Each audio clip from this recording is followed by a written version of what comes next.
அம்மா, அவன் வந்துட்டாமா. நேத்து தான் ஜெயில இருந்து வெளியில வந்திருக்கான். எங்க அண்ணன் அவனை பத்தி சொல்லிருக்காருமா. சொன்ன வேலையை கச்சிதமா செஞ்சு முடிச்சிருவானா.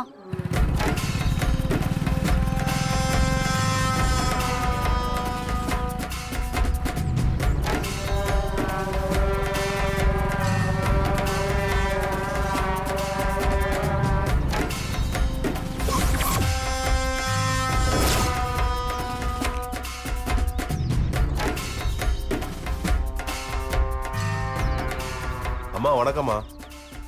இது வரைக்கும் என்ன மாதிரி வேலையெல்லாம் செஞ்சிருக்க? மிரட்டுறதுல இருந்து ஆளை தூக்குற வரைக்கும். இந்த ஊரை பத்தி உனக்கு தெரியுமா? நல்லா தெரியுமே. வேலை என்னன்னு சொன்னா மட்டும் போதும். இந்த ஊருக்கு புதுசா திமிரு பிடிச்ச ஒருத்தி வந்திருக்கா. பேரு மலர். கீழே தெருவுல வீட்டு நம்பர் 115ல இருக்கா. அவள் அந்த வீட்டை விட்டு இல்ல இந்த ஊரை விட்டே துரத்தணும். போயும் ஒரு பொம்பளை பிள்ளை கேஸை என்கிட்ட ஒப்படைச்சிருக்கீங்க. என் வீரத்துக்கு ஏத்த மாதிரி ஊர் தலைவரோ இல்ல எம்எல்ஏ மிரட்டுற மாதிரி இருந்தா நல்லா இருக்கும். இந்த ஊர் தலைவர் என் மாமனாரு. அவரை மிரட்டுறியா? ஐயோம்மா, சாரிம்மா, தெரியாம போச்சுமா.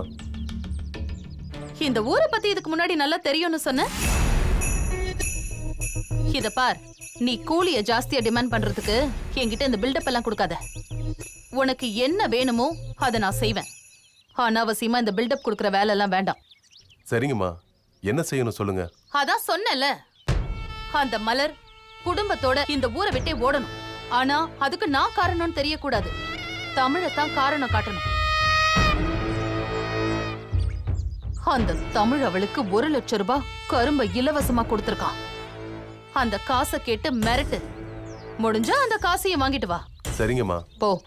நான் வரேம்மா.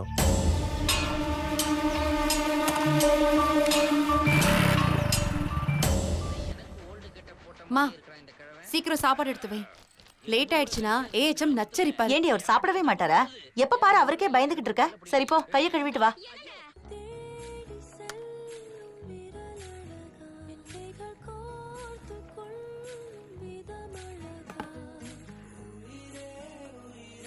அது பயம் இல்லம்மா, இம்சை. துஷ்டனை கண்டா தூரமா இருக்கணும்னு சொல்லுவாங்க. நான் கொஞ்சம் பத்திரமா இருக்கலாமேன்னு தான். இந்த வீட்ல நான் பாடா படுறேன். எதுக்கு உனக்கு இந்த தேவையில்லாத வேலை? அழகா ஒரு பையனை பார்த்தமா, கல்யாணம் பண்ணமா, 2 குழந்தைங்களை பெத்துக்கிட்டு குழந்தைங்களோட ஜாலியா விளையாடணுமான்னு இருக்கணும்.